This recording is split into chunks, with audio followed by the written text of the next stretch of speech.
बिस्मिल्लाहिर्रहमानिर्रहीम।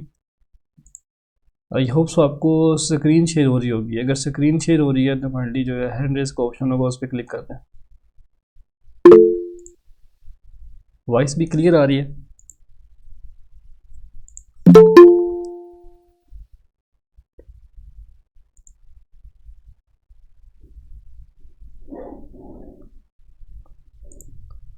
चलिए स्टार्ट करते हैं जी। मैंने कल लेक्चर दिया था फ्रंट एंड के ऊपर, जिसमें मैंने गाइड किया था कि आपका जब वाइवा होता है तो बेसिकली आपके सामने जो है वो कौन कौन सी चीज़ें जो है वो ओपन होनी चाहिए वाइवा से पहले पहले। मैंने कल कहा था कि आपने जो है ना प्रोजेक्ट पहले से रनिंग स्टेट में रखना है, उसका कोड आपका सब लाइन टेक्स्ट पे ऐसे ओपन होना चाहिए। और साथ में फिर मैंने कहा था कि बेसिक नॉलेज होना चाहिए जितनी भी लैंग्वेज आपने अपने प्रोजेक्ट में यूज़ की हैं। और मैंने ये भी बताया था कि हमारे प्रोजेक्ट में जो है बेसिकली PHP हमने यूज़ किया है। जितने भी मेरे स्टूडेंट हैं सब ने तकरीबन PHP वाला जो है वो यूज़ किया है। उसके बाद ये डिफरेंस बताया था। इसकी वीडियो मैंने खैर व्हाट्सएप पे उधर जो है यूट्यूब पे अपलोड कर दी है, तो वो वहाँ से आपने देख लेनी है जिनकी कल क्लास मिस हो गई थी। तो एक दफ़ा इन सबको आने दें।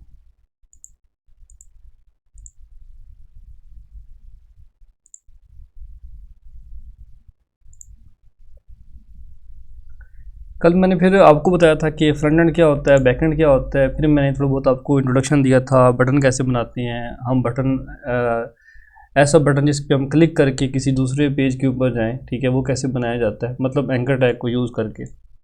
उसके बाद HTML फॉर्म मेथड के बारे में मैंने गाइड किया था। उसके बाद हमने कल इनपुट टाइप सारी मैंने कल पढ़ा दी थी, ठीक है। तो आज जो है हम करेंगे, ये मैंने कलर चेंजिंग वाला भी कल करवाई है सारा काम, ये भी मैंने कल करवा दी है। नेक्स्ट जो मेरी प्रीवियस वीडियो है उसमें ये सारी चीज़ें मौजूद हैं। टेबल तक जो मैंने करवा दिया था, आई थिंक सो। ये चीज़ रह गई थी। मतलब ये वो क्वेश्चंस हैं जो कि वाइवा में मोस्टली पूछे जाते हैं। ये बड़े इंपॉर्टेंट क्वेश्चन हैं। अगर आपने ये तैयार कर लिए तो वो रिकॉर्डिंग के अंदर फिर नहीं आया। चले, तो ये क्वेश्चन था, मैं रिकॉर्डिंग में लेकर आता हूँ। रिकॉर्डिंग मैंने पास कर दी थी। तो ये बेसिकली क्वेश्चन है, ठीक है। उन्होंने बोला है कि मतलब आपसे ये क्वेश्चन अगर करते हैं कि आपने प्रोग्राम राइट करना है जिसके ऊपर जो है वो मैसेज डिस्प्ले हो, ठीक है, 5 जो है ग्रेटर दैन 2 इस टाइप का मैसेज हो। दोनों लैंग्वेज के थ्रू आप PHP के ज़रिए कर सकते हो और साथ में जावास्क्रिप्ट के ज़रिए भी कर सकते हो। ये कोड है PHP का, ऊपर वाला कोड जो है वो जावास्क्रिप्ट का कोड है, ठीक है। तो मैंने ये बोला है कि जावास्क्रिप्ट का जो कोड होता है, ठीक है, उसके लिए आपको सर्वर की ज़रूरत नहीं होती। मतलब आप डेस्कटॉप के ऊपर भी उसको रन कर सकते हो, ठीक है। लेकिन जो PHP का होता है वो आपको सर्वर के अंदर ही रन करना होता है, आप बाहर नहीं रन कर सकते। मैं अभी इसी प्रोजेक्ट के अंदर ही फ़िलहाल काम करना चाह रहा हूँ, ठीक है। तो मैं इसी यहाँ से बंद करते हैं।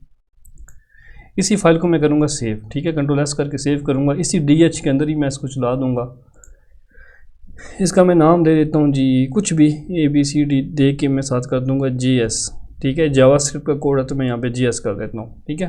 तो ये देखिए ये कोड ऐसे करके आ जाएगा। अच्छा, इसमें एक छोटी सी मिस्टेक ये की गई है कि यहाँ पे ना ये चीज़ ऐसे करके लिखनी चाहिए,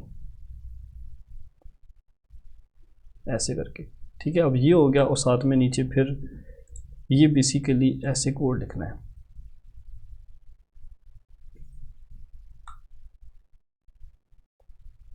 और इफ भी बड़ा डाला होगा।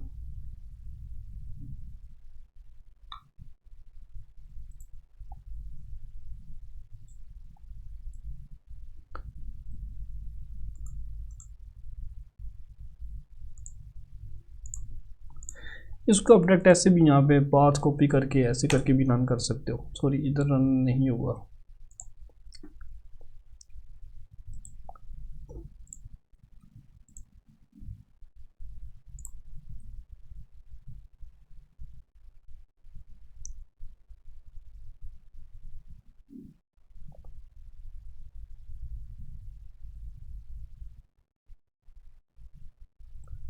अब मैंने इसकी जो एक्सटेंशन है वो चेंज करके साथ में कर दिया है .abc.php। अब इसके लिए आपको सर्वर चाहिए होगा, ठीक है। ये इस फाइल के लिए आपको ज़ाहिर बात है कोई फ्रंट एंड पे कोई पेज चाहिए, जैसे HTML CSS कुछ तो चाहिए। तो मतलब इसमें वो नहीं, डायरेक्ट जो है ना ये रन नहीं हो रही। तो हम यहाँ पे PHP के थ्रू उसको रन करते हैं, ठीक है। सबसे पहले आप लोकल होस्ट लिखेंगे, फिर DH जो भी इसका नाम है वो लिखेंगे, /abc.php।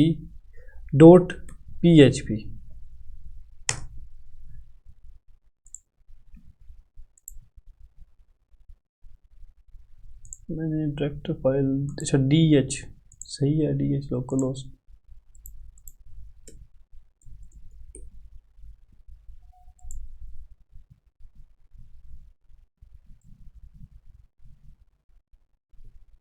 हाँ ये देखें, ये मैसेज शो हो रहा है, ठीक है। तो ऐसे करके ये मैसेज वहाँ पे डिस्प्ले हो रहा है क्योंकि हमने इसके अंदर यहाँ पे कोड किया है, एक अलग फाइल बनाई है, साथ में इसकी एक्सटेंशन दे दी है .php, ठीक है। तो आपने इसने जो है ना ऐसे करके इसको जो है वो मैसेज डिस्प्ले करवा दिया है, क्योंकि हमने यहाँ पे सेट किया कि 5 जो है अगर 2 से बड़ा होता है, ठीक है, तो आपने अलर्ट करना है ये मैसेज। तो हमने यहाँ पे सेटिंग की कुछ इस तरह करके है कि 5 जो है अगर 2 से बड़ा होगा तो आपका ये मैसेज शो होना चाहिए, अगर छोटा होगा तो फिर ये मैसेज शो होना चाहिए। तो बस ये छोटा सी स्टेटमेंट थी जो मैंने की है। इसी के अलावा साथ अगर आप PHP में करना चाहते हो तो आपको PHP का कोड ये कुछ दिया हुआ है, सेम वैसे ही है, इको है यहाँ पे, ठीक है। अलर्ट की जगह यहाँ पे इको आ जाएगा, यहाँ पे एल्स आ जाएगा, बाकी सेम टू सेम वैसी ही स्टेटमेंट रहेगी। इसको भी चेक कर लेते हैं।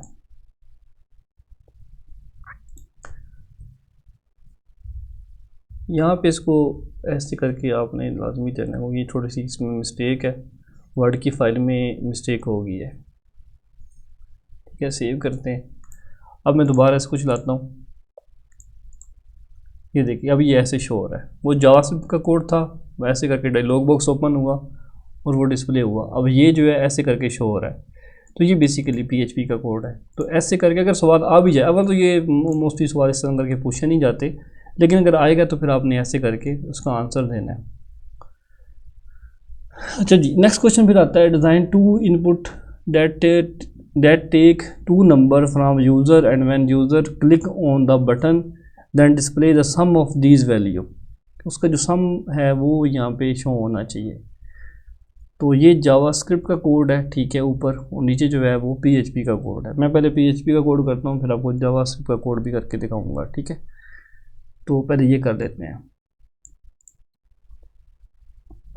सबसे पहले यहाँ पे एक हमने फॉर्म बनाया है, ठीक है, इसमें हमने मेथड दिए हुए पोस्ट, इनपुट टाइप नंबर है। फिर ये मैं कॉपी कर लेता हूँ, लंबा थोड़ा कोड लिखना मुश्किल हो जाएगा, वीडियो लंबी हो जाएगी।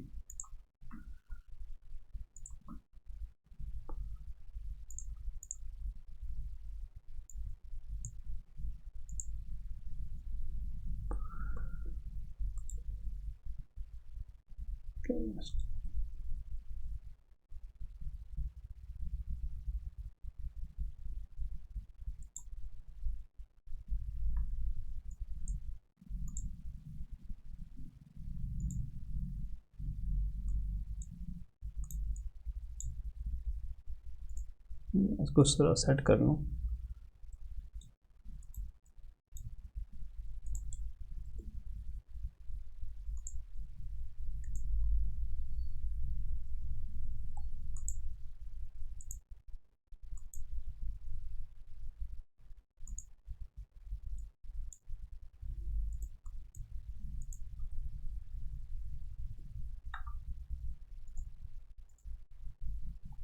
अब ये सेट हो गया, ठीक है। अब यहाँ पे हो बेसिकली क्या आ रहा है, पहले मैं आपको एक्सप्लेन कर देता हूँ। बेसिकली यहाँ पे हमने एक फॉर्म लगाया, उसका मेथड हमने लगा दिया पोस्ट। मैंने बताया था कि इसका मेथड होता है पोस्ट या गेट, आपने लाजमी मेथड बीच में यूज़ करना होता है। तो फॉर्म के अंदर यहाँ मेथड लगाते हैं, उसको हम पोस्ट कर देते हैं। उसके बाद हमने यहाँ पे 3 लिए हैं इनपुट फील्ड, एक उसकी टाइप नंबर है, दूसरी की भी टाइप नंबर है, तीसरा जो है उसकी टाइप सबमिट है। तो ये एक बटन बनता है बेसिकली। जब भी हम उस बटन पे क्लिक करेंगे, ठीक है, उसका नाम होगा सम। जब उस पर क्लिक करेंगे, ठीक है, जो वैल्यू हम यहाँ पे देंगे वो बेसिकली क्या होगी, वो यहाँ पे आएगी इस जगह पे। यहाँ से इस सेट का फंक्शन चलेगा जो कि इसको देखेगा, ठीक है, कि ये इसमें वैल्यू सेट है कि नहीं है, इसका यही काम होता है। और यहाँ पे जो डॉलर साइन, ये जो पोस्ट है, ये बेसिकली काम करता है। इसको आपने याद रखना, ये बेसिकली ग्लोबल, इसको ग्लोबल एरे भी कहते हैं, सुपर ग्लोबल एरे भी कहते हैं। इसका काम होता है कि चेक करना कि आया यहाँ पे डाटा जो आ रहा है वो पोस्ट है कि नहीं है, मतलब इसने पोस्ट मेथड को यूज़ करना होता है। तो इस यहाँ पे डाटा आएगा, फिर यहाँ पे जो नेम में जो चीज़ पड़ी होती है, जैसे यहाँ पे नेम इज़ इक्वल टू 1 है, यहाँ पे जो वैल्यू होगी बेसिकली वो यहाँ पे आएगी, 2 की वैल्यू जो होगी वो यहाँ पे आएगी, तो यहाँ पे पोस्ट होकर इस वेरिएबल में स्टोर हो जाएगी।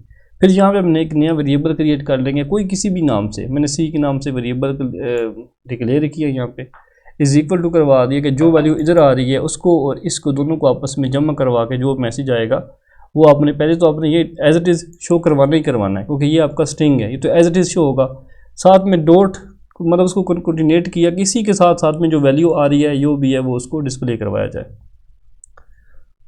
मैं इसको आपको यहाँ पे रन करके दिखाता हूँ। मैंने यहाँ पे ऐड किया 4, ठीक है, यहाँ पे किया 2, सम किया तो यहाँ पे देखिए मैसेज आ रहा है 6, ठीक है। मैं 6 करूँगा, यहाँ पे 4 करूँगा, जो वैल्यू आएगी वो यहाँ पे ये ऐसे करके आ जाएगी, ठीक है। अब जो वैल्यू यहाँ पे जैसे मैंने यहाँ पे ऐड किया है ना, यहाँ पे 2 ऐड की है, तो 2 बेसिकली इस जगह पे ऐड हुआ है, ठीक है। और मैं अगेन यहाँ पे ऐड करता हूँ जी 4, ठीक है। सो चल 3 कर लेते हैं, जो 3 होगा वो यहाँ पे आके स्टोर होगा इस जगह पे आके। अब यहाँ पे 2 पड़ा हुआ है, यहाँ पे 3 पड़ा हुआ है, वो यहाँ पे और यहाँ पे बेशक सेम वैल्यू होगी। जब यहाँ से डाटा आएगा वो इधर, ठीक है, फिर यहाँ से जाएगा इधर, फिर यहाँ पे भी जो डाटा आएगा वो इस जगह पे आएगा, यहाँ से डाटा जाएगा इधर। इन दोनों को हम यहाँ पे जमा करवा के इसको हम डिस्प्ले करवा देंगे, ठीक है। इस वेरिएबल को डिस्प्ले करवा देंगे कि इसमें क्या वैल्यू पड़ी हुई है। अगर एक सवाल आता है कि मतलब सम करके दिखाओ, ठीक है, तो वो कैसे करेंगे? सिंपल है, सब कुछ एज इट इज़ रहेगा। आपने क्या करना है, यहाँ पे एक वेरिएबल लेना है, ठीक है, सेम ऐसे आपने कर देना है, उसका नाम आपने कर देना है डी, ठीक है। अब वैल्यू यहाँ पे सम हो रही है, मैं साथ में चाहता हूँ कि एक वैल्यू साथ में मल्टीप्लाई भी हो, ठीक है। इसको मैं इको करवाता हूँ,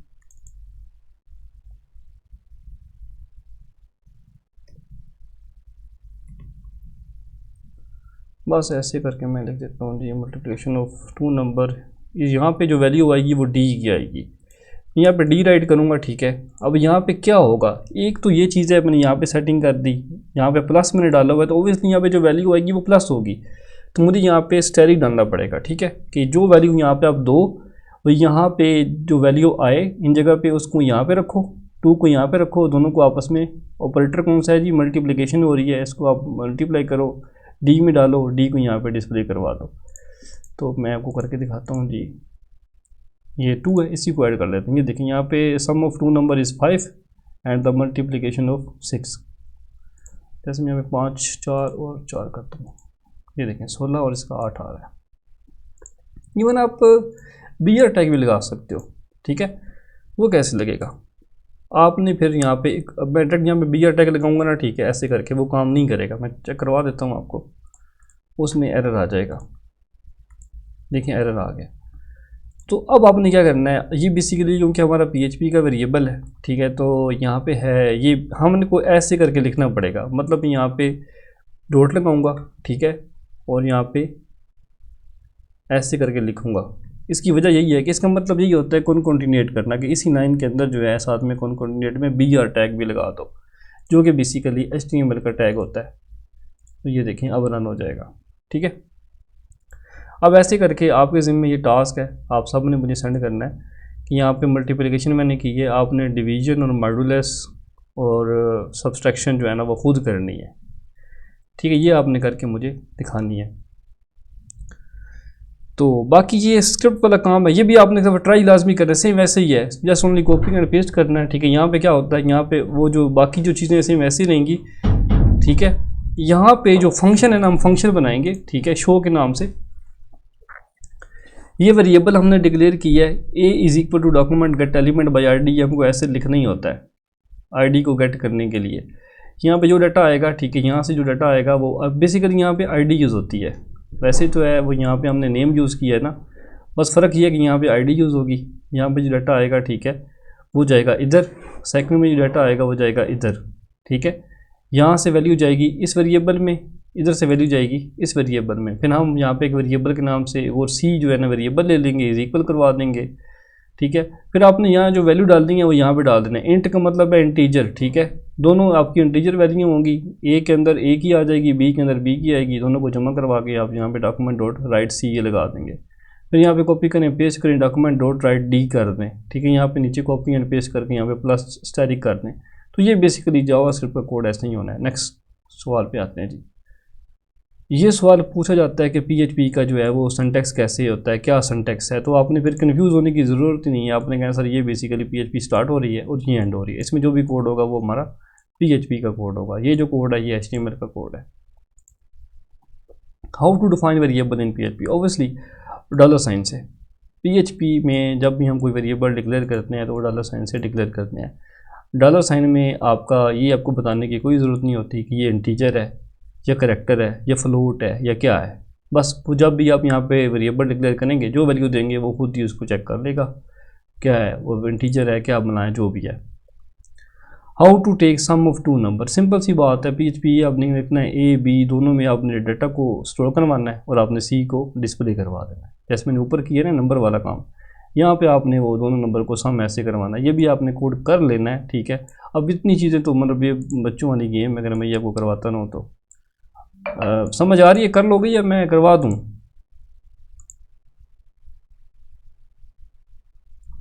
चलें जी फिर स्टार्ट करते हैं आगे। अच्छा, PHP में वो पूछ सकते हैं कि इको क्या होता है और प्रिंट जो है ना स्टेटमेंट यूज़ होती है वो क्या होती है। They are both use to output data to the screen. जैसे आप सी आउट यूज़ करते थे, ठीक है, प्रिंट यूज़ करते थे, तकरीबन ये वैसे ही है। PHP के अंदर आप दोनों कमांड यूज़ कर सकते हैं, बट मोस्टली हम इको यूज़ करते हैं। प्रिंट बहुत कम यूज़ होती है। अब इनमें डिफरेंस क्या है? Echo has no return value while print has a return value of 1. Echo can take multiple parameters while print can take an argument. Echo is faster than print. अब इसमें क्या फ़र्क है दोनों में? इको जो होती है ना उसमें बेसिकली आप जब भी कोई वैल्यू देते हैं, ठीक है, तो उसकी कोई रिटर्न वैल्यू नहीं होती। जैसे वो आप यूज़ करते थे सी आउट करके सी इन करके, जो वैल्यू उसके बाद आती थी वो रिटर्न भी हो जाती, रिटर्न 0 हो रिटर्न 1 जो भी आपने करवाना है वो रिटर्न भी करवाते थे। इसमें क्या है, इको के अंदर आपकी कोई रिटर्न वैल्यू नहीं होती। लेकिन प्रिंट अगर आप यूज़ करोगे, अगर आपको कोई रिटर्न वैल्यू चाहिए तो आप प्रिंट जो है वो यूज़ करेंगे। इसमें आपका जो एक वैल्यू आएगी वो लाजमी रिटर्न भी होगी और उसमें मल्टीपल पैरामीटर जो है ना वो यूज़ कर सकते हैं इको के अंदर। पर प्रिंट जो है उसमें आर्गूमेंट यूज़ होते हैं। पैरामीटर मैंने बताया हुआ है बेसिकली, अगर हम कोई फंक्शन लगाते हैं तो ये बेसिकली इसका पैरामीटर बन जाता है। जैसे अगर मैं यहाँ पे आऊँ किसी भी जगह पे, जब भी हम कोई फंक्शन डिक्लेयर करते हैं उसके अंदर जो है ये एक बेसिकली एक पैरामीटर होता है, ठीक है। तो मल्टीपल पैरामीटर भी आप यूज़ कर सकते हो। यहाँ पे कॉन्फ़िग फाइल होगी, ये फाइल पड़ी, यहाँ पे ये देखें ये भी एक फंक्शन है। तो इसमें ये देखें ये पैरामीटर है, ये दूसरा है, ये तीसरा है, ये चौथा है। तो ऐसे करके पैरामीटर यूज़ हो रहे होते हैं। ऑल यूज़र में अगर आप जाते हैं तो यहाँ पे भी आपके देखें 2 पैरामीटर यूज़ हो रहे हैं। तो मतलब इसमें ये चीज़ आ सकती है इको के अंदर, इस टाइप के मतलब आप बीच में ले सकते हो। कमेंट जो है वो PHP में कितने टाइप के होते हैं, ये लास्ट टाइम भी सवाल हुआ था। इसमें बेसिकली 2 टाइप के होते हैं, एक सिंगल लाइन होता है, एक मल्टीपल लाइन होता है। पर सिंगल लाइन को हम 2 तरीक़ों से जो है वो लगाते हैं। एक होता है ऐसे करके, अगर हम फॉरवर्ड स्लैश लगाएं, ठीक है, जो आगे लिखेंगे वो कमेंट बन जाएगा। अगर हम हैश लगाते हैं तो जो भी आगे लिखेंगे वो कमेंट बन जाएगा। मल्टीपल लाइन पे करना है तो फिर आपको ऐसे करके उसमें जो भी चीज़ होगी वो कमेंट कर सकते हो। जैसे मैंने यहाँ पे जैसे ये किया, ये जो है ना ये सिंगल लाइन है, तो मैं अगर करवाता हूँ ना यहाँ पे ऐसे करके, ठीक है, ये सारा नीचे कमेंट हो जाएगा, ठीक है। तो मैं यहाँ पे इसको करता हूँ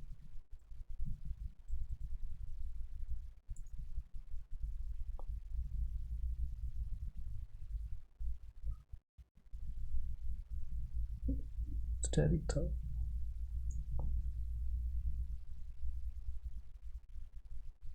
ओह सॉरी मैंने इसको PHP के अंदर करना है। ये देखिए ऐसे करके होगा ये, ठीक है। इसको फिर PHP के अंदर ही आपने करना है, बाहर करेंगे तो वो फिर नहीं होगा, फिर नीचे वाला भी जो है वो भी इफेक्टेड होगा, ठीक है। तो ये बेसिकली PHP यहाँ पे एंड हो रही है, यहाँ से स्टार्ट हुआ यहाँ पे एंड हुआ, तो ये बेसिकली कमेंट जो है आप कर सकते हो ऐसे करके। अच्छा, PHP फॉर्म हैंडलिंग क्या होती है? ये मैंने कल बताया था कि बेसिकली 2 टाइप के हम तरीक़ों से फॉर्म हैंडलिंग कर सकते हैं। एक होता है पोस्ट, एक होता है गेट। वो तो हम डाटा हम तो HTML जो हमारा होता है हमने वहाँ से डाटा गेट कर लिया।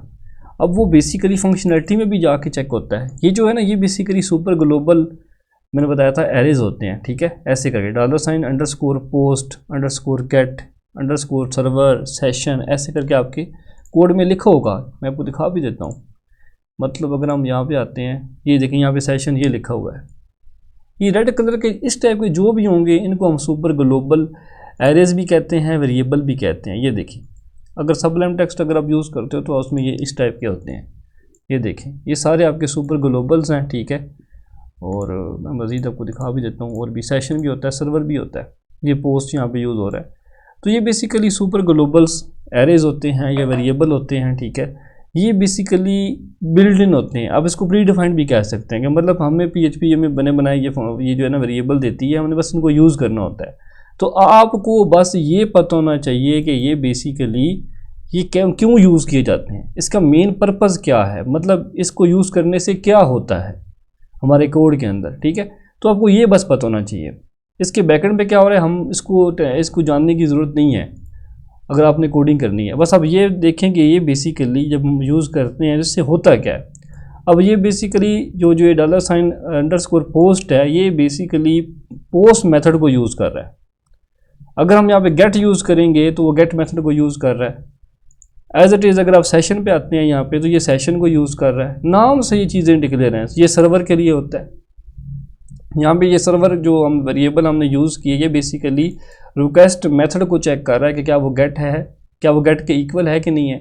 मैंने ये चीज़ें वैसे पढ़ाई हुई हैं, ऑपरेटर्स क्या होते हैं ये आपको पता होनी चाहिए। मैंने पहले ऑलरेडी इसके लेक्चर जो है ना वो अपलोड मैंने यूट्यूब पे मैं कर दूँगा, बट ये मैंने किए हुए हैं, पढ़ाया हुआ है आपको। इसकी रिकॉर्डिंग मेरे पास सारी पड़ी हुई हैं कि डबल इज इक्वल का क्या मतलब है, ट्रिपल का क्या मतलब है, सिंगल का क्या मतलब है। तो ये भी चीज़ें आपको पता होनी चाहिए। अब यहाँ पे बेसिकली ये सर्वर जो हमने चलाया है, इसका कहने का सिंपल यही मकसद है कि जो भी रिक्वेस्ट आएगी वो जो है वो गेट के इक्वल होना ज़रूरी है। अगर गेट के इक्वल नहीं है तो ये फंक्शनलिटी चलेगी ही नहीं, इसका ये सिर्फ मकसद है। तो ऐसे करके ये हमारे सुपर ग्लोबल्स होते हैं। ये जो है ना ये बेसिकली गेट मेथड को यूज़ करता है, ठीक है। और जो पोस्ट होता है वो पोस्ट मेथड को यूज़ करता है। अब ऑब्वियसली पता है आपको पोस्ट क्या होता है, वो सिक्योर मेथड होता है। मैंने कल पढ़ाया था नेक्स्ट वीडियो में, जो हमारी प्रीवियस वीडियो है उसके अंदर। और ये जो गेट होता है ये गेट मेथड को यूज़ करता है। बस इतना सा अगर आपने कहना है तो बात खत्म। Result can be achieve using HTTP get method, ठीक है। और ये result can be achieve using HTTP post method, मतलब पोस्ट मेथड को ये यूज़ कर रहा है। बस इतना सा काम है। अपने बस ये कहना है कि सर ये बेसिकली पोस्ट मेथड को यूज़ करने के लिए ये बेसिकली सुपर ग्लोबल हम यहाँ पे यूज़ करते हैं। इतनी सी बात। चलिए थोड़ी देर वेट कर लेते हैं। ये बेसिकली हम यूज़ करते हैं, ठीक है। ये जो इस सेट फंक्शन है तकरीबन जहाँ पे हमारा फॉर्म सबमिट होना है, ठीक है, वहाँ पे इस सेट का फंक्शन का काम होना ही होना है। ये फंक्शनलिटी आपने एक बात याद रखनी है जब भी ये देखें। अब ये जो जितने भी ये ब्लू कलर के ना सारे ये वाले ये बेसिकली फंक्शन होंगे। जैसे अब ये सेशन स्टार्ट है, ये भी एक फंक्शन है, ठीक है। ये इस सेट ये भी एक फंक्शन है, हेडर भी एक फंक्शन है। ये ब्लू कलर के जितने भी ऐसे करके होंगे ये सारे फंक्शन होंगे। इनकी क्वालिटी ये भी होनी है कि साथ में ऐसे ब्रैकेट्स ओपन और क्लोज भी होनी है, ठीक है। अब इसके अंदर जो भी आप चीज़ लिखेंगे वो उसका पैरामीटर होगा। पैरामीटर मतलब वेरिएबल भी हो सकता है, स्ट्रिंग भी हो सकता है, कुछ भी, ठीक है। यहाँ पे वो सेटिंग आप की जा सकती है। ऐसे करके ये बेसिकली एक फंक्शन होता है। ये बेसिकली दो टाइप के फंक्शन होते हैं, एक बिल्ट इन होता है और एक यूज़र डिफाइंड फंक्शन होता है। दो टाइप के फंक्शन होते हैं, आगे हम पढ़ेंगे भी सही। तो ये इस सेट भी बेसिकली एक फंक्शन ही है। अब इसका काम क्या होता है, इसका जस्ट ओनली इतना सा काम होता है कि ये चेक करता है कि आया यहाँ पे जो भी चीज़ आई है, आईडी है या कोई सबमिट का बटन है का कोई डाटा आया है, जो भी है वो नल नहीं होना चाहिए, वो एम्प्टी ना हो, ठीक है। उसमें कुछ ना कुछ मौजूद हो, वो सेट होना चाहिए। यहाँ पे ये देखें, देखो भाई जी, isset function check whether a variable is set और नॉट। ये सिर्फ नाम से जाहिर है इज सेट है, आप इसको ऐसे भी कह सकते हो, which mean that it has to be declared and is not null. These functions return true if the variable exist, ठीक है। अगर वेरिएबल एग्जिस्ट करता है तो वैल्यू आएगी true, and is not for null otherwise it return false. मतलब अगर not null होता है, ठीक है, तो ये फॉल्स की जो वैल्यू होगी वो रिटर्न करेगा, ठीक है। अच्छा जी, आगे लिखा, if we want to insert data into table we want to insert data only when we click on the submit button then we use this isset functionality. मतलब ये वहाँ पे फिर यूज़ होनी है। ओके जी, आगे चलते हैं। नेक्स्ट क्वेश्चन है जी, PHP में इंक्लूड क्या होता है। आपने अक्सर देखोगा यहाँ पे एक फाइल यहाँ पे इंक्लूड करवाई गई है, ठीक है। कई दफ़ा हमने रिक्वायर वंस लिखा होता है। ये क्या होता है कि एक अलग से फाइल पड़ी हुई है, जैसे db.php है तो उसका ये पूरा कोड ये पड़ा हुआ है। बजाय इसके कि ये पूरा कोड मैं यहाँ पे पेस्ट करता फिरूँ, ठीक है, इधर पेस्ट करूँ या इधर करूँ, ठीक है, या यहाँ पे, मतलब मैं इसकी जगह यहाँ पे पेस्ट करूँ, ठीक है, ऐसे करके। तो इससे बेहतर तो यही नहीं है कि मैं यहाँ पे ये सिंपल ये वाला कोड यहाँ पे पेस्ट कर दूँ, छोटी सी लाइन। अब इसका फ़ायदा क्या होता है, मैं अब हर जगह जो है ये वाला कोड हर फाइल के अंदर पेस्ट नहीं कर सकता, इधर भी पेस्ट कर रहा हूँ, ठीक है, इधर भी जहाँ भी मुझे मतलब वो यूज़ होना है, डीबी यूज़ होनी है, मुझे यहाँ पर भी पेस्ट करना पड़ेगा। इसका एक तो नुकसान ये होना है कि एम डाटा आपका फजूल बढ़ जाएगा। सेकंड नुकसान क्या होता है, अगर आपने यहाँ पे डेटाबेस का नाम चेंज किया, ठीक है, तो आपको फिर हर फाइल में जाके वहाँ पे डेटाबेस का नाम चेंज करना पड़ेगा, रूट का नाम चेंज करना पड़ेगा, लोकल उसका नाम चेंज, कोई भी चेंज नहीं करनी पड़ जाए तो आपको हर जगह फिर चेंज करनी पड़ेगी, इधर भी इधर भी इधर भी, जहाँ पे ये यूज़ होगा।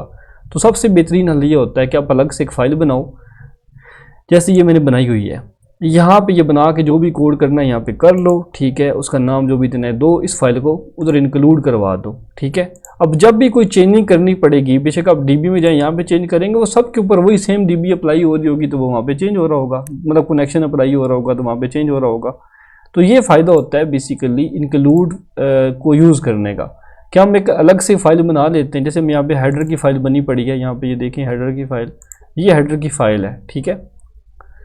इसमें मतलब ये बेसिकली वो जो ऊपर नैब बार शो होती है, ये वो वाली है जिसमें यूज़र डैशबोर्ड है, माई प्रोफाइल है, ग्रुप मैनेजमेंट है। तो ये बेसिकली हमको हर फाइल के अंदर डिस्प्ले करवाना है, मुझे यहाँ पे डिस्प्ले करवाना है, इधर भी करवाना है, इधर भी करवाना है, जहाँ जहाँ पे ये फाइल्स जाएंगी वहाँ पे मुझे इस फाइल को मैं इंक्लूड करवाना चाहता हूँ, ताकि हर फाइल के ऊपर ऐसे नैब बार लिखी हुई या बनी हुई शो होनी चाहिए, तो मुझे इंक्लूड वहाँ पे यूज़ करना पड़ता है। तो ये फ़ायदा है इंक्लूड का। अच्छा जी, if it is possible to insert the content of one PHP file to another one with the include statement, we include the external PHP file through this statement include once और include, या फिर आप include once भी use कर सकते हो या include जो है वो भी यूज़ कर सकते हो, ठीक है।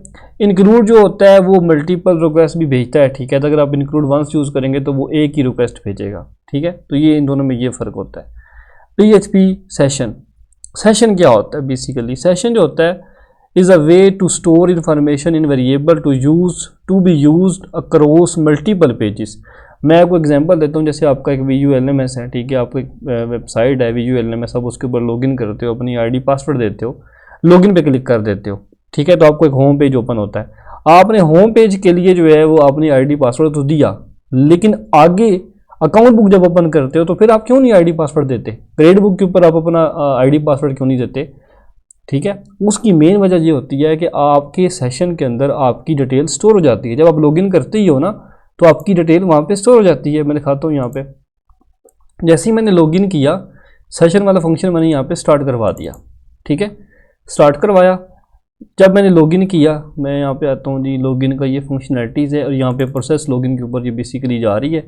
मैं प्रोसेस लॉगिन ओपन करूँगा, आपको दिखाऊँगा यहाँ से। ये देखें जी, यहाँ पे वो फंक्शन सेशन चलाया, ठीक है, DBCB मैंने यहाँ पे इंक्लूड करवा दी, मैंने यहाँ पे सर्वर चला दिया, सब कुछ ओके।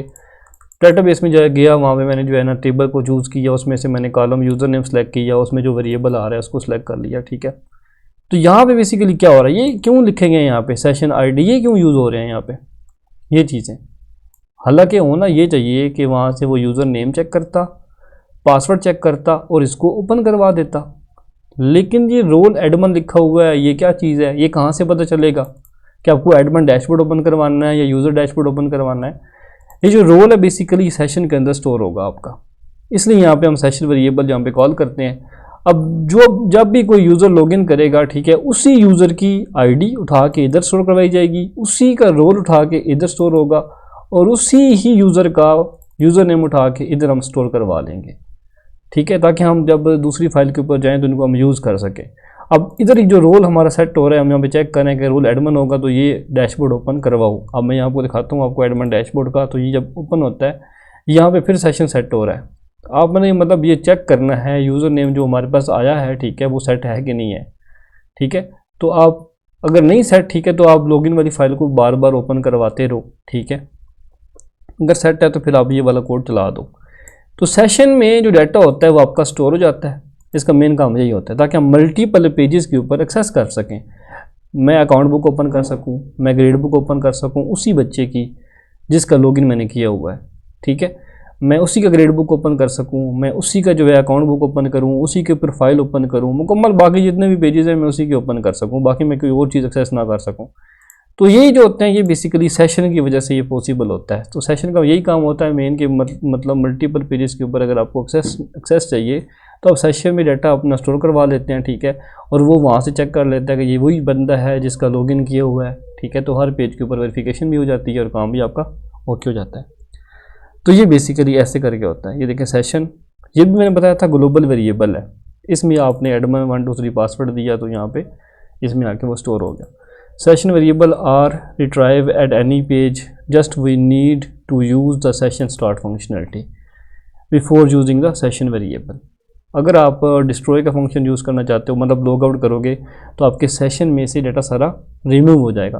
अच्छा, remove all the session variable, सबसे पहले हम सेशन के से जो वेरिएबल हैं वो उसको हम रिमूव करवाने के लिए सेशन अनसेट का जो है वो फंक्शनलिटी चलाएंगे, जो कि उसमें से सेशन में जो वेरिएबल होगी उनको वो रिमूव कर देगा। आफ्टर डैट फिर हम डिस्ट्रॉय का फंक्शन चलाएंगे जो कि सेशन को डिस्ट्रॉय कर देगा, जो मतलब लॉग आउट के ऊपर ये दोनों चीज़ें यूज़ होती हैं। मैं दिखाता हूँ आपको, लॉग आउट कहीं ना कहीं बना होगा, ये देखें यहाँ पे हमने स्टार्ट किया, अनसेट किया, remove all session variable, then session destroy करवा के उसको लॉग आउट करवा दिया और लॉगिन के ऊपर वो बार बार चलता रहेगा। मतलब वो जब भी दोबारा अगेन लॉगिन करेगा तो वो दोबारा आईडी पासवर्ड मांगेगा। उसके बाद फिर लूप्स हमने करनी है, ये बड़ी इंपॉर्टेंट है। इसमें ये वाइल लूप होती है, डू वाइल लूप होती है, फॉर लूप होती है, फॉर ईच लूप, फिर मैंने वैसे पढ़ाई तो हुई है। अच्छा, इनमें अब क्या सीन है जी, वाइल लूप क्या होती है, through a block of code as long as a specified condition is true. इसमें इसका ये सिंटैक्स है बेसिकली।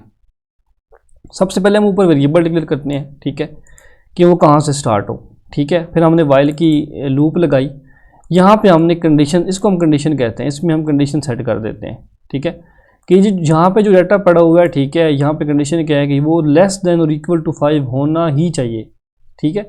जब तक जो है वो 5 से या 5 के बराबर या 5 से कम रहेगा तो ये जो चीज़ है प्रिंट होती रहेगी। जब वो यहाँ पे 6 हो जाएगा तो मतलब यहाँ पे क्या हो जाएगा, वो टर्मिनेट हो जाएगा, आपकी लूप वहाँ पे ख़त्म। तो ये बेसिकली वाइल लूप का काम होता है। डू वाइल में क्या होता है, वेरिएबल लिया, आपने स्टार्ट करवाना, यहाँ पे हमने इसको स्टार्ट करवा दिया 1 से, ठीक है, हमने डू लिखा, इको करवाया, इसमें और इसमें ये फ़र्क होता है, इसने एक दफ़ा लाजमी चलना है, ठीक है, उसके बाद जाके हमारी कंडीशन चेक होती है। पहले हम उसको चलाते हैं, उसको इंक्रीमेंट करते हैं, फिर कंडीशन फिर चेक करते हैं। मतलब ये 1 टाइम इसको हमने चलाना ही चलाना है। इसमें यह है कि पहले ही भाई कंडीशन चेक होगी तब चलेगा, अगर कंडीशन फास्ट है तो यहीं पे ख़त्म। लेकिन इसमें क्या है कि आप एक दफ़ा चलेगा, उसके बाद कंडीशन अगर रॉन्ग आती है तो फिर वो आप देख सकते हो। इस तरह फिर फॉर ईच लूप है, इसमें क्या होता है कि यहाँ पे फॉर लिखना होता है, यहाँ पे वेरिएबल दिया इज इक्वल टू 0, मतलब यहाँ पे हमने क्या कर दिया, डिक्लेरेशन कर दी, इसको इनिशियलाइजेशन कहते हैं। यहाँ पे हम कंडीशन सेट कर देते हैं, यहाँ पे इंक्रीमेंट या फिर डिक्रीमेंट लगाते हैं कि वो कब तक चलता रहे। यहाँ पे हम सेट कर देंगे कब तक वो चले, साथ में इंक्रीमेंट होता रहेगा, ठीक है। इंक्रीमेंट फिर आगे मजीद इसकी टाइप होती हैं, 2 से भी करवा सकते हो, जैसे आपने इंक्रीमेंट करवाना है, जैसे मर्जी आपने कंडीशन देनी है वो आपके ऊपर डिपेंडेड है, तो आप इसको प्रिंट करवा सकते हो। फॉर ईच में क्या होता है, एरेस के ज़रिए जो है आप जो है डाटा को स्टोर करवाना चाहते हो तो आप फॉर ईच लूप लगाते हो, स्टोर करवाना है या फिर वहाँ से हमने गेट करना है, दोनों तरीक़ों से। तो यहाँ पे हमने एक वेरिएबल लिया, फिर एरे लिखा, उसमें हमने जो है ये 3 जो है वो इंडेक्स स्टोर करवा दिए, 0 के ऊपर रेड, ग्रीन के ऊपर, 1 के ऊपर ग्रीन, 2 के ऊपर ब्लू और 3 के ऊपर जो है येलो आ जाएगा। अब यहाँ पे जो वैल्यू आएगी पहले वो कलर वाले टेबल में, कलर वाले वेरिएबल में जाएगी। यहाँ पे हम फॉर ईच लूप लगाएंगे, जो वैल्यू यहाँ पे आई है वो इधर आके एज इट इज़ इस वैल्यू में हम स्टोर करवा देंगे कि इसको जो है यहाँ पे प्रिंट करवाओ। फिर जो है दूसरी वैल्यू आएगी यहाँ पे जाके इसमें स्टोर होगी, इसको हम प्रिंट करवा देंगे। वो मतलब पहले रेड प्रिंट होगा, फिर ग्रीन उसके नीचे, फिर ब्लू उसके नीचे, फिर उसके नीचे येलो। तो ऐसे करके मतलब जो है पूरी इंडेक्सिंग बनेगी, तो ये कहते हैं फॉर ईच लूप।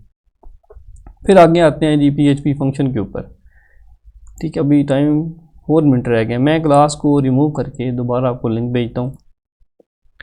फंक्शंस जो है ना वो क्या होते हैं, हम PHP में फंक्शन भी यूज़ करते हैं। Function is a block of code that can be used repeatedly in a programme.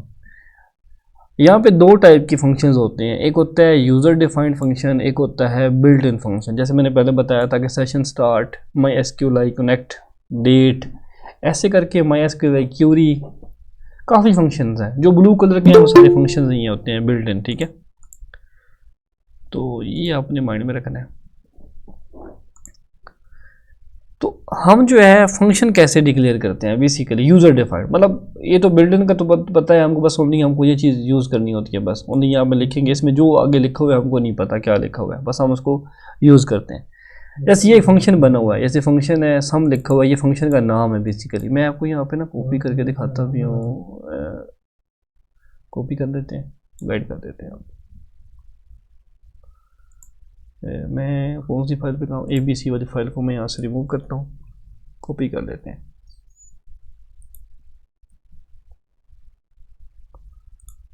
Oh sorry, मैंने एक मिस्टेक ये किया है कि मैंने PHP स्टार्ट नहीं की और इसको हमें स्टार्ट करना है। ये PHP का सिंटैक्स है, ठीक है, ये बेसिकली कोड है, ठीक है। तो यहाँ पे मैंने जो ये फंक्शन लगाया है इसमें क्या है, सिंपल मैंने यहाँ पे पहले आपने ये फंक्शन एज इट इज़ लिखना ही लिखना है, फंक्शन लिखना है, उसके बाद जो भी फंक्शन का नाम देना है, मैंने इसका नाम सम दे दिया, ठीक है। और यहाँ पे मैंने ब्रैकेट स्टार्ट की, वेरिएबल दिया, उसके अंदर मैंने बता दिया कि ये जो है इसमें 5 आप पुट कर दो, इसमें 10 पुट कर दो, फिर इन दोनों को जमा करवाओ और इको करवा के जो वैल्यू आएगी वो यहाँ पे फ्रंट पे डिस्प्ले होनी चाहिए, ऐसे करके, ठीक है। अब ये डिस्प्ले होगी, मैं आपको इसको रन करके भी दिखाता हूँ। ये देखिए सम इज़ 15 आ रहा है, ठीक है। तो ये बेसिकली कैसे आ रहा है, इस फंक्शन की वजह से आ रहा है, ठीक है। ये जो फंक्शनैलिटी है इस वजह से ये आ रहा है। तो अब मैं आपको एक और फंक्शन बना के दिखाता हूँ, ठीक है, और उसको भी हम डिक्लेयर करेंगे। मैं यहाँ से कॉपी करता हूँ, ठीक है, इसको कॉपी करके मैंने यहाँ पे नीचे पेस्ट किया। ये दूसरा फंक्शन है, इसका नाम मैं दे देता हूँ जी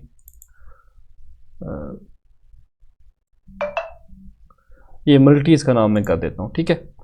और यहाँ पे बाकी चीज़ें एज इट इज़ रहने देता हूँ, मैं यहाँ पे स्टार लगा देता हूँ, ठीक है। और यहाँ पे जब मैं कॉल करूँगा तो यहाँ पे मैंने सम को कॉल किया हुआ है, साथ ही मैं इसके नीचे यहाँ पे जो मल्टी वाला फंक्शन होगा मैं उसको भी कॉल कर देता हूँ, ऐसे करके इसको कॉल करते हैं, ठीक है। अब मैं दोनों कॉल करूँगा और मैं आपको दोबारा दिखाऊँगा कि दोनों फंक्शनलिटी परफॉर्म हो रही होंगी। सम इज़ 15, सॉरी सम मैंने यहाँ पे लिख दिया है, सम इज़ 15 की जगह कर देता हूँ जी मल्टीप्लिकेशन। ये देखें, अब ये दोनों फंक्शनलिटीज़ यहाँ पे काम कर रही हैं, मतलब ये फंक्शन भी यूज़ हो रहा है, ये भी हो रहा है। अच्छा, अब फ़र्क क्या है, ये तो हमने पहले भी काम किया था, अब दोनों में फ़र्क क्या है? फ़र्क सिर्फ ये है कि मैं जो है ये जो फंक्शन है, बस मुझे ये दोबारा कोड लिखने की फिर ज़रूरत नहीं है। अब ये कोड जो भी लिखा हुआ है मुझे इसकी ज़रूरत नहीं है, मैंने लिख लिया, एक फ़ाइल यहाँ पे मैंने इंक्लूड करवा दूंगा, ठीक है। अब इस कोड को जहाँ पे मैं ये पूरी फाइल वहाँ पे इंक्लूड करवाऊँगा, मैं उधर भी इसको यूज़ कर सकता हूँ। मैं आपको एग्जांपल देता हूँ, जैसे मैं यहाँ पे एक नई फाइल क्रिएट करता हूँ जी, कर देता हूँ जी न्यू के नाम से, मैं कर देता हूँ न्यू PHP, ठीक है। और यहाँ पे मैं करवाऊँगा PHP लिखूँगा यहाँ पे,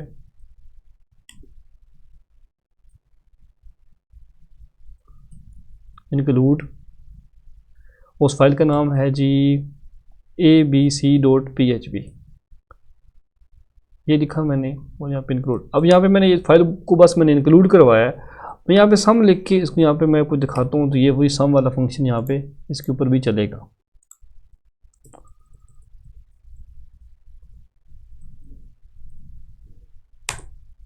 ये देखिए अभी न्यू फाइल चली है और सही मैंने मिस्टेक ये की है, मैंने यहाँ पे फंक्शनलिटी भी इधर भी की हुई है। ये अब देखें जी, छोटी सी ये मैंने मिस्टेक कर दी थी। ये देखें सम यहाँ पे यूज़ हो रहा है। मैं चाहूँ तो यहाँ पे सम को जितनी मर्ज़ी दफ़ा यूज़ करूँ, इधर भी कर सकता हूँ, ठीक है, नीचे भी कर सकता हूँ, ठीक है, यहाँ पे ऊपर इधर भी कर सकता हूँ। तो जितनी मर्ज़ी दफ़ा मैं यहाँ पे इसको यूज़ करूँ ऐसे करके, ठीक है, तो वो मेरा कोड तो एक दफ़ा लिखा हुआ है और मैं इसको मल्टीपल टाइम यहाँ पे यूज़ कर रहा हूँ। ये फ़ायदा है इसका, किसी भी पेज पे जाके कहीं भी मैं इसको यूज़ करना चाहूँ कर सकता हूँ। मैं इसी तरह जो दूसरा फंक्शन है उसका नाम क्या था जी, मल्टी, ऐसे करता हूँ, ठीक है। ये देखो, ये इसको भी मैं यूज़ कर सकता हूँ। तो ये होती है बेसिकली फंक्शनैलिटीज़, ठीक है।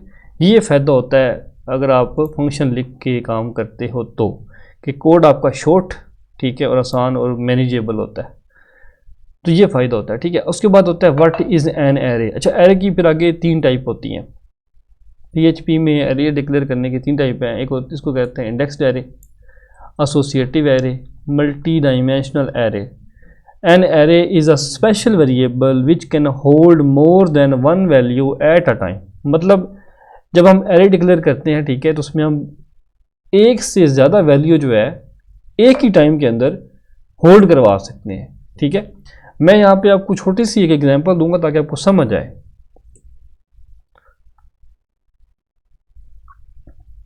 ये मैं एसक्यूएल जो ओपन कर रहा हूँ, मैं इसको ओपन कर देता हूँ। फॉर एग्जांपल मैंने यहाँ पे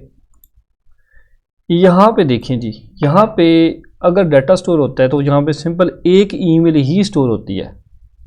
अगर मैं चाहता हूँ कि इसी कॉलम के अंदर दूसरी ईमेल भी यहाँ पे स्टोर हो, ठीक है, फिर तीसरी स्टोर हो, फिर चौथी स्टोर हो, वो इंडेक्सिंग के अंदर पड़ी हुई हो, मुझे उन सबको उठाना है। मतलब मुझे सिंपल अगर ये ईमेल यूज़ करनी पड़ जाए तो मैं इसी को यूज़ करूँ, फिर ठीक है कोमा लगा हो, सेपरेट हो, ठीक है, और साथ में नेक्स्ट ईमेल जो भी है वो मैं वो यूज़ करूँ, फिर तीसरी करूँ, या फिर यहाँ पे मैं रोल 2 दफ़ा सेट कर लूँ, पासवर्ड दो दफ़ा कर लूँ, नेम जो है वो 3-4 यहाँ पे स्टोर करवाना चाहूँ, तो वो एक ही कॉलम के अंदर ऐसे स्टोर नहीं होते। आप जब तक एरे जो है वो यूज़ नहीं करेंगे, एरे के ज़रिए जो है आप स्टोर करवा सकते हो। आप पहले एरे से उठाएंगे, इसी नेम के अंदर पहला जो वैल्यू होगी यहाँ पे स्टोर होगी, फिर कॉमा लगेगा, फिर दूसरी वैल्यू वहीं से आएगी, इसी के अंदर स्टोर होगी, फिर तीसरी वैल्यू आएगी, वो भी इसी के अंदर स्टोर होगी। जितनी आप वैल्यू जो है वो स्टोर करवा सकते हो। ये होता है फ़ायदा होता है एरेज का। अगर आप वेरिएबल यूज़ करें तो वो डायरेक्ट एक ही वेरिएबल आएगा, उसमें स्टोर करवाएंगे तो यहाँ पे स्टोर हो जाएगा। दोबारा उसी कॉलम के अंदर जब वो करेंगे तो वो बोलेगा भाई वो यहाँ पे भी स्टोर करवाएगा, इसके अंदर नहीं करवाएगा, ये नीचे करवा देगा, फिर इसके नीचे, ऐसे करके वो स्टोर करवाता रहेगा, वो कभी भी इसके अंदर स्टोर नहीं करवाएगा फिर। तो एरेज में आपको बस ये एग्जांपल दे रहा हूँ एरेज के क्या फ़ायदे होते हैं। An array is a special variable which can hold more than one value at a time. अब आपको सही समझ आई होगी। In PHP there are 3 type of array, indexed array, arrays with the numeric index, ठीक है। जब हम कोई number, simple only number add करते हैं, हम एरे को डिक्लेयर कर देते हैं कि उसका जो इंडेक्स है वो 1 0 के ऊपर जो चीज़ पड़ी है उसको उठा दो, हम 0 1 2 3 जो भी हम देंगे वो न्यूमेरिक इंडेक्स बनेगा। अगर हमको बाय नेम करवाना है तो उसको कहते हैं एसोसिएटिव एरे। मतलब उसमें अगर हम कोई नेम दे देते हैं, जैसे मैंने आपको बताया यहाँ पे आप 2 से ज़्यादा नेम भी यहाँ पे स्टोर करवा सकते हैं, ठीक है। तो ये फ़ायदा जो है इसको कहेंगे एसोसिएटिव एरे। जहाँ भी ऐसे करके कोई वेरिएबल की कोई वैल्यू लिखी होगी, कोई नेम लिखा होगा, तो वो आपने यही समझना है कि वो एसोसिएटिव है। अगर नंबर लिखा होगा, ठीक है, तो उसका मतलब होगा कि वो न्यूमेरिक एरे है, indexed array, sorry. Multi dimensional array क्या होता है? एरे कंटेन वन और मोर एरेज, मतलब एरेज के अंदर फिर एरेज। मैं आपको इसकी एग्जांपल ही देता हूँ एक टेबल बना के, बल्कि मैं नेट्स पे सर्च भी करके दिखाता हूँ, यहाँ पे मौजूद होगा। मैं दिखाता हूँ आपको यहाँ पे, इसकी ना एक वो पिक्चर यहाँ से ले लेते हैं। ये देखें, ये बेसिकली एक इंडेक्स की पिक्चर बनी हुई है। या अगर हम इसको ले लें, चलिए इसको लेते हैं, मैं आपको समझाने के लिए ले लेता हूँ।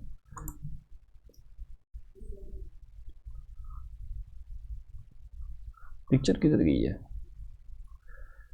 इसका फिर कोड भी होता है।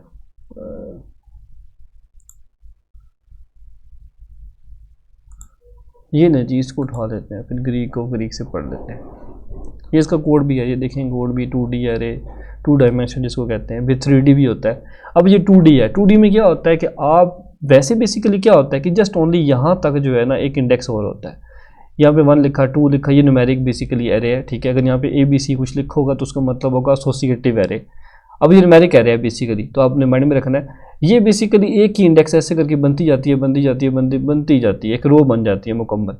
अगर आप चाहते हैं कि भाई वो जो रो एक मैंने बनाई है उसके बाद दूसरी रो हो, फिर तीसरी रो हो, फिर चौथी रो हो, फिर 5वीं रो हो, तो उसको कहते हैं 2 डायमेंशनल एरे। ऐसे करके आगे तो 3D डायमेंशन भी आ गया। तो अब ये कह सकते हैं, अब जैसे यहाँ पे एक 0 इंडेक्स ये पड़ा हुआ है, उसका यहाँ पे ये इंडेक्स है, ठीक है, फिर यहाँ पे 1 है, फिर 2 है, फिर 3 है, फिर 4 है। इस तरह करके आप नीचे एक रोज भी सेट भी कर सकते हो, 0 1 2 3। अब यहाँ पे जो वैल्यू पड़ी हुई है बेसिकली 2D के अंदर उसको बोलेंगे 0 0। यहाँ पे जो वैल्यू पड़ी है बेसिकली वो यहाँ से गेट होगी 1 0, ठीक है। यहाँ पे कुछ जो वैल्यू पड़ी हुई है इसको हम ये बोलेंगे 2, या फिर हम इसको 0 पहले कर लें, ठीक है, 0 या 2 ऐसे कर लें, फिर 0 3, फिर 0 4, फिर 1 0 1 1 1 2 1 3 1 4, ठीक है। फिर इस तरह करके नीचे कराते हैं, फिर 2 0 2 1 2 2 2 3 2 4, ऐसे आप कह सकते हो। तो इसको ये बेसिकली 2 डायमेंशनल जो है बेसिकली एरे इसको कहा जाता है।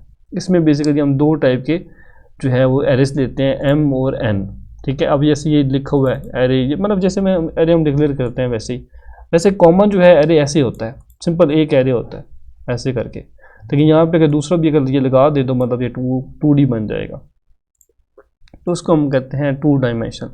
फिर आगे चलते हैं जी, मल्टी क्योंकि हम पढ़ रहे हैं तो आगे फिर आते हैं जी 3D एरे भी होता है बीच में, ये 2D होगा और ये होता है 3D। ये देखें फर्स्ट डायमेंशन ये है, फिर इस तरह करके सेकंड ये होती है, फिर थर्ड ये होती है मल्टी डायमेंशन एरे, 3D भी कहते हैं इसको।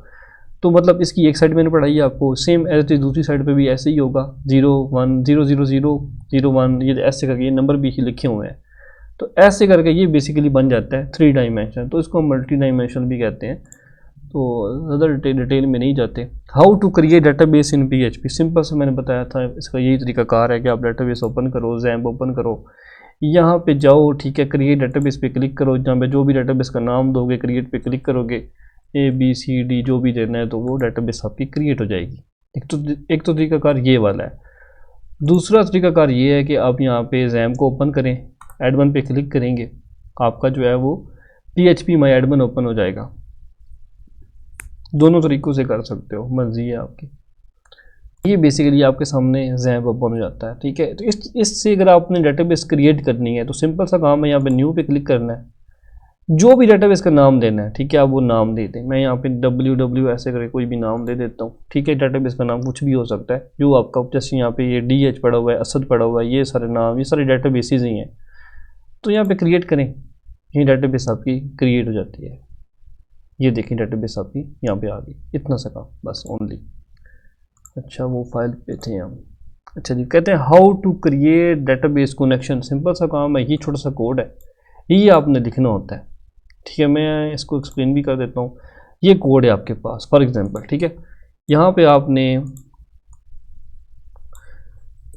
ऐसे PHP स्टार्ट करनी है, ठीक है, PHP स्टार्ट होगी, ठीक है। आपने यहाँ पे एक सिंपल एक वेरिएबल लेना है, CONN ऐसे करके ले लें या CN के नाम से ले लें, आपकी मर्ज़ी है। इज इक्वल करें MySQLi_connect लिखना है आपने, MySQLi करना है, MySQL भी होता है, ठीक है, तो वो नहीं यूज़ करना, ये यूज़ नहीं करना। MySQLi_connect ये हम फंक्शन कॉल करेंगे। अब आपको ये समझ आ गई है कि ये बेसिकली एक फंक्शन है। मैंने बताया था कि ये इसके अंदर हम पैरामीटर सेट करते हैं, ठीक है। जब भी ऐसा कुछ लिखो, ठीक है, तो वो बेसिकली एक फंक्शन होता है। अब मैं यहाँ पे 3 पैरामीटर लेना चाहता हूँ, ठीक है, मैं 4 कोमा लगाऊंगा, ठीक है। यहाँ पे मैंने ये दे दिया, दूसरा, तीसरा और ये चौथा, एंड पे कोमा ख़त्म। ये मैंने सेटिंग कर ली।